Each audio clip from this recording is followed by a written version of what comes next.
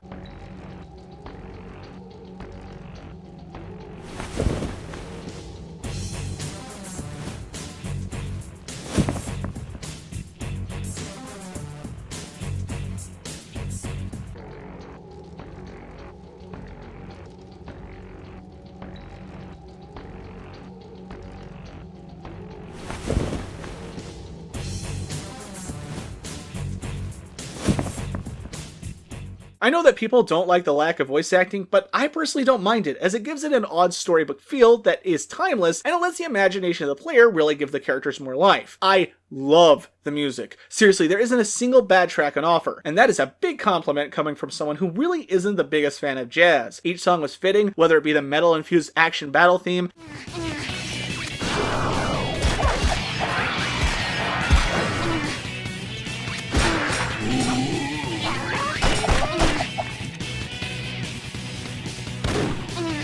to the addictive intro,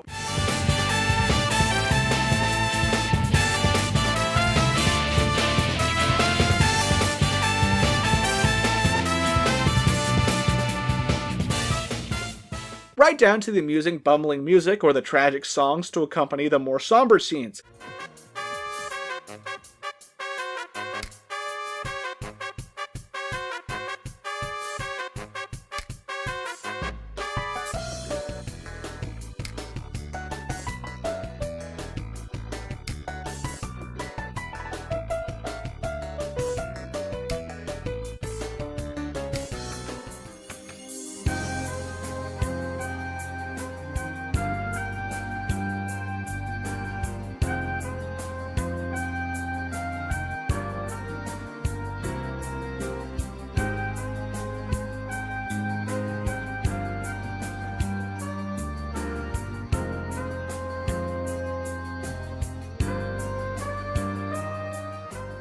It's all really good. It's also really cool that every song in the game is a rendition of the main theme. The sound effects were fitting, but nothing groundbreaking. Everything sounded good, and that's what's important.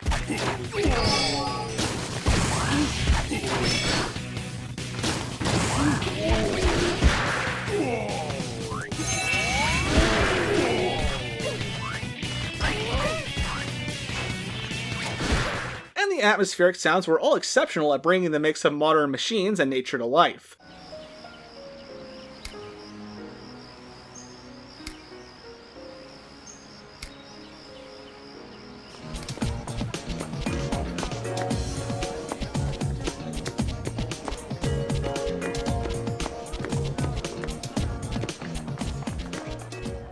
Alrighty, it is time for some spoiler talk. So if you want to avoid that, jump to the timestamp, or even better yet, just go play the game as you already know from me telling you how great it is. The folks who want to remain spoiler-free gone? Alrighty, let's move on. Let me just say, the scene where Goto and the demons of your choice die sacrificing themselves on the satellite is genuinely touching and utterly tragic. Goto's last words are just heartfelt and well-deserved, and I really like that scene a whole lot. The final boss itself isn't hard, just really time-consuming, and the fact that there are no mid-fight checkpoints truly is frustrating when playing it at 3 in the morning. But thankfully, if you take your time, it's a fairly easy fight overall. It's a bit silly that it's an organic gore mecha, but I wouldn't have it any other way knowing what type of game this is. I wish that Kea was the gang's receptionist a bit longer before she went off to become the battleship god, but the ending with her was incredibly fitting and really nice. And lastly, I just loved all the end credit stills where we saw what became of everyone, which overall just really warmed my heart to see. And with all that said, despite some of its lackluster quirks near the end, Devil Summoner, Raidou Kuzunoha vs the Soulless army truly is a special game. It's a phenomenal action RPG filled with genuine heart and sincerity, plenty of fun gameplay, and a lot of needed lore to why everything in the true timeline of Ith, Devil Summoner, and the Persona games happens, and it never overstays its welcome, just barely passing a 20-hour playtime at most. It truly is an unforgettable adventure through time and space, and in many ways, it's one of a kind. While the game itself on PS2 is extremely overpriced due to scalpers and a low print run, and the PS3 version has some unfortunate quirks,